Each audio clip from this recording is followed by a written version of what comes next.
देखती आंखों, सुनते कानों और सोचते जहनों को सैयद मजहर का सलाम। आज मेरी वीडियो का उन्वान है गुनाह। दोस्तों, माजरत के साथ ये कहने की जसारत कर रहा हूं कि जहां 100 रुपए के साबुन और 200 रुपए के शैम्पू की तशहीर या एडवर्टीजमेंट के लिए औरतों को नंगा किया जाता हो, जहां 5 रुपए की च्युइंगम के लिए आधी दर्जन लड़कियों को नचाया जाता हो, वहां बच्चियों की रेप पर वावेला करना फजूल है।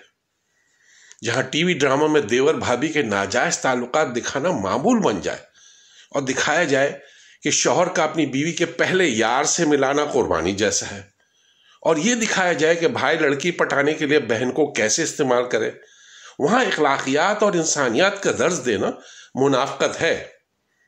एक नींद है जो रात भर नहीं आती, एक ज़मीर है जो हर वक्त सोया रहता है।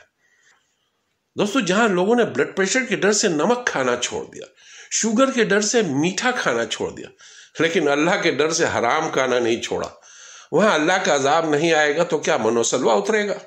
मेरा तो दिल चाहता है कि मैं उस आदमी की जबान काट दूं जिसने पहली बार पांव चाटने की रवायत कायम की। मैं उस लड़की के हाथ कलम कर दूं जिसने पहली बार एक मर्द के पैरों को छुआ। उस मां को संसार कर दूं जिसने बेटी के ख्वाब फाड़ कर बेटे की किताबों को कवर चढ़ाया और बेटी को बदबूदार शौहर देते हुए बेटे से आती कोठे की खुशबू नजरअंदाज कर दी।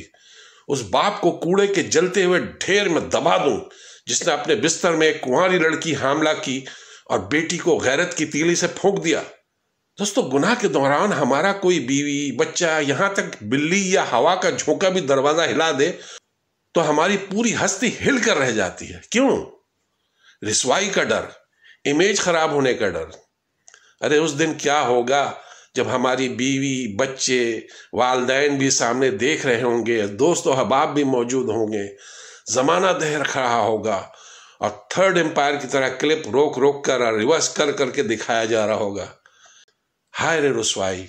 आज भी सिर्फ तौबा के चंद लफ्ज और आइंदा से परहेज का अज़म हमारे पिछले किए हुए को साफ कर सकता है और हमें इस रुसवाई से बचा सकता है।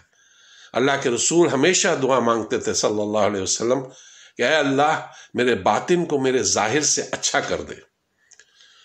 दोस्तों, गुनाह पहले भी होते थे, लेकिन करने वाला बाद में पछताते और अपने गुनाह को छुपाते थे और समझाने पर तौबा भी कर लिया करते थे। फिर जमाने ने क्या रंग बदला और अब हमारे माशरे में अक्सरियत उन लोगों की है जो गुनाह में ऐसे बेबाक हो चुके हैं कि अब उन्हें गुनाह करते वक्त कोई झिझक होती ही नहीं है और ना करने के बाद कोई शर्मिंदगी।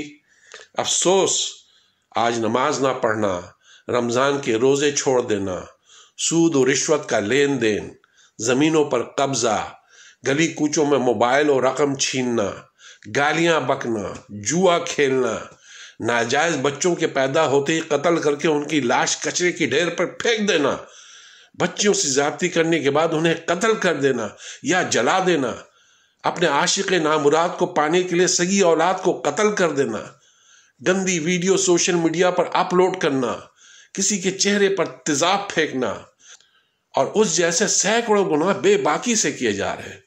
जब इन गुनाहों में मुब्तला होने वालों को समझाया जाए तो कुछ मुंहफट किस्म के लोग इस तरह के जवाबात भी देते हैं, तुम अपना रास्ता नापो, हमें ना रोको, हमको किसी के बाप का भी डर नहीं है, हमारा कोई कुछ नहीं बिगाड़ सकता, वगैरह वगैरह।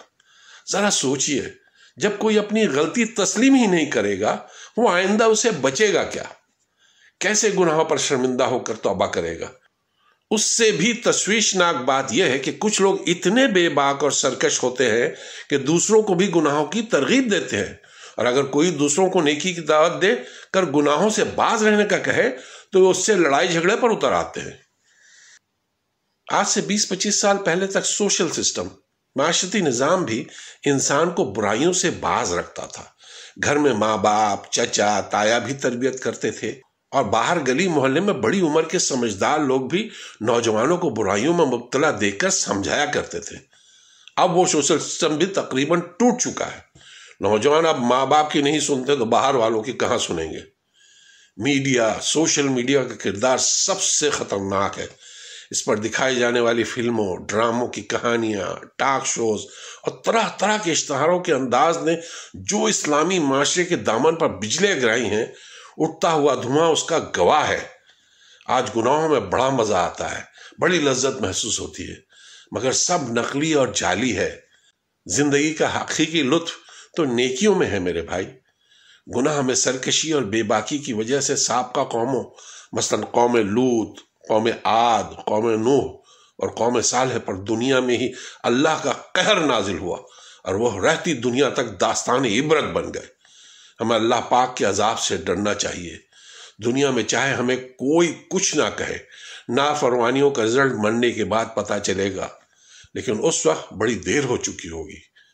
ابھی ہم زندہ ہیں، نہ جانے کس دن کتنے بجے ہمیں موت آ جائے۔ زندگی کو موت سے پہلے غنیمت جانیے اور گناہوں سے رک جائیے۔